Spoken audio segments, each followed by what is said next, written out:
Hi friends, Suzanne here. Welcome to the fourth installment of the mini-series called Crafting at the Lake House. In case we haven't met before, my name is Susanne Netz and I blog at sunstampin.com. I'm a Western Canadian Stampin' Up! Demonstrator and I conduct most of my Stampin' Up! Business online, except for these Lake House events that I facilitate 3 times a year with my friend Terry Hamilton, who blogs at Card Designs by Terry. Between the two of us, we work hard for our attendees by creating 12 make and take card designs, 3 card challenges with prizes, and 2 take and make card designs inside a fully stuffed swag bag. We have a fully stocked DIY station for creative exploration, plus catered lunch and charcuterie boards, epic desserts, and homemade beverages.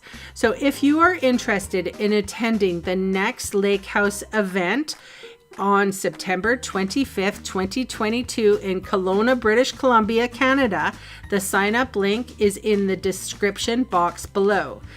The card designs in this mini-series are of the 12 make and takes that our attendees participated in.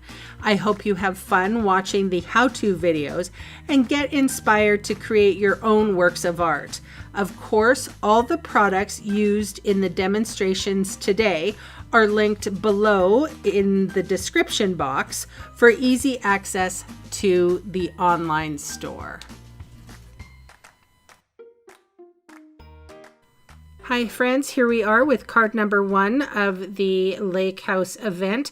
I'm featuring the Wisteria Wishes stamp set and dies. I also have 3 different colors here, Pear Pizzazz, Sweet Sorbet, and Pale Papaya. The card base is a Sahara Sand, which is my favorite neutral. I'm just using my Seal Plus, Stampin' Seal Plus, to put adhesive along the back side of that frame. The frame is a stitched rectangle die frame. I just took 2 rectangle dies and ran them through the Stampin' Cut and Emboss machine and got a frame. And I now know that you can buy dies that actually make frames. Who knew? And huzzah for that. So as you can see there, I put the vellum behind the frame and I'm just adhering this flat on my card when I finally get it together. There we go. Way to go, Sue. So now I am using this little piece. I pretty much think it's about 1 inch by 3/4 of an inch. It's a rectangle, and I'm using Memento Tuxedo Black ink for the sentiment.